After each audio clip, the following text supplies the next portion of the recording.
Hi hello കൂട്ടുകാരെ, മഹേഷിന്റെ അസാന്നിധ്യത്തിൽ ഇഷിതയോട് അപമര്യാദയായി പെരുമാറുന്ന കൈലാസിന്റെ എപ്പിസോഡാണ് ഇനി ഇഷ്ടം മാത്രം എന്ന സീരിയൽ എപ്പിസോഡിൽ വരാനിരിക്കുന്നത്. രാത്രി ഭക്ഷണത്തിന് എല്ലാവരും ഒത്തുകൂടുമ്പോൾ ഇഷിതയെ മോശമായി നോക്കുന്ന കൈലാസിനെ കാണിക്കുന്നുണ്ട്. മനസ്സിൽ കൈലാസ് പല ദ്വയാർത്ഥ പരാമർശങ്ങളും നടത്തുന്നു. ഇന്ന് രാത്രി നിന്നെ ഞാൻ സ്വന്തമാക്കുമെന്നും ഞാൻ കഴിച്ചതിൻ്റെ എച്ചിലായിരിക്കും മഹേഷ് ചന്ദ്രൻ കഴിക്കാൻ പോകുന്നതും പോലുള്ള പല ദ്വയാർത്ഥ പ്രയോഗങ്ങളും കൈലാസ് നടത്തുകയും ഇഷിതയെ മോശമായി നോക്കുകയും ചെയ്യുന്നു. ഈ നോട്ടമൊക്കെ കണ്ട് ഇഷിതയ്ക്ക് കാര്യം മനസ്സിലാകുന്നുണ്ട്. ഇഷിത ഇടയ്ക്കിടയ്ക്ക് കൈലാസിനെയും രൂക്ഷമായി നോക്കുന്നു. അതിനുശേഷം രാത്രി വളരെ വൈകിയും വർക്ക് ചെയ്യുന്ന ഇഷിതയാണ് കാണിക്കുന്നത്. ഇടയ്ക്കിടയ്ക്ക് ചിപ്പിമോൾ വന്ന് അമ്മയെ കിടക്കാം എന്ന് പറയുന്നുണ്ടെങ്കിലും ഇഷിത പറയുന്നു, നാളെ അമ്മയ്ക്കൊരു പ്രസൻറ്റേഷൻ ഉണ്ട്, അതുകൊണ്ട് ഒരുപാട് വർക്ക് ചെയ്യാനുണ്ട്, മോൾ അച്ചാമ്മയുടെ അടുത്ത് പോയി കിടന്നോളൂ എന്ന് പറയുന്നു. ഉടൻ തന്നെ ചിപ്പിമോൾ അച്ചാമ്മയുടെ മുറിയിലേക്ക് പോകുന്നു. ഇതെല്ലാം കൈലാസ് അവിടെ ഇരുന്ന് നോക്കിക്കൊണ്ടിരിക്കുകയാണ്. ചിപ്പിമോൾ അച്ചാമ്മയുടെ മുറിയിലെത്തിയെന്ന് ഉറപ്പ് വരുത്തിയതിന് ശേഷം കൈലാസ് ചുറ്റുപാട് നോക്കുകയാണ്. നല്ല അവസരം, മഞ്ജിമയും ഇറങ്ങുന്നു.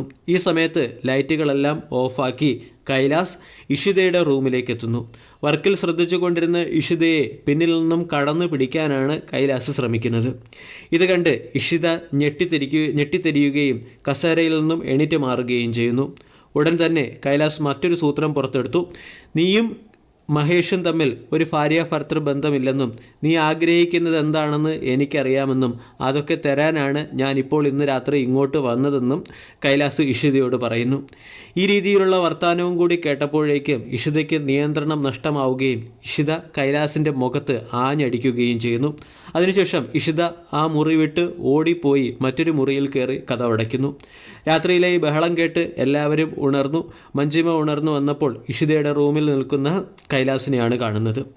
ഉടൻ തന്നെ കൈലാസ് പറഞ്ഞു, ഇഷിത രാത്രി വിളിച്ചു വരുത്തിയിട്ടാണ് ഞാൻ ഇങ്ങോട്ട് വന്നതെന്ന്. ഇതുകൂടി കേട്ടപ്പോൾ മഞ്ജിമയ്ക്ക് കോപം നിയന്ത്രിക്കാൻ സാധിച്ചില്ല. കാരണം മഞ്ജിമയോട് കൈലാസ് മുമ്പേ തന്നെ പറഞ്ഞിട്ടുണ്ട് ഇഷിതയും കൈലാസും തമ്മിൽ ഭാര്യ ഭർത്തൃ ബന്ധമില്ലെന്നും ഇഷിത മറ്റൊരാളുടെ ഓടിപ്പോകാൻ അല്ലെങ്കിൽ മറ്റൊരാളുടെ അവിഹിതത്തിന് വേണ്ടി തയ്യാറെടുത്ത് നിൽക്കുകയാണെന്നും.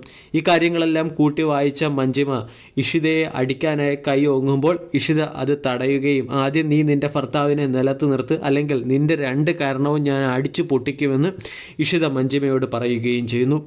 ഈ സമയത്ത് ആ വീട്ടിൽ നടന്നത് എന്ത് എന്ന് എല്ലാവരും അറിയുകയും സ്വപ്നവല്ലിയും എല്ലാവരും അമ്പരന്ന് നിൽക്കുന്നതോടുകൂടിയാണ് ഇന്നത്തെ എപ്പിസോഡ് അവസാനിക്കുന്നത്.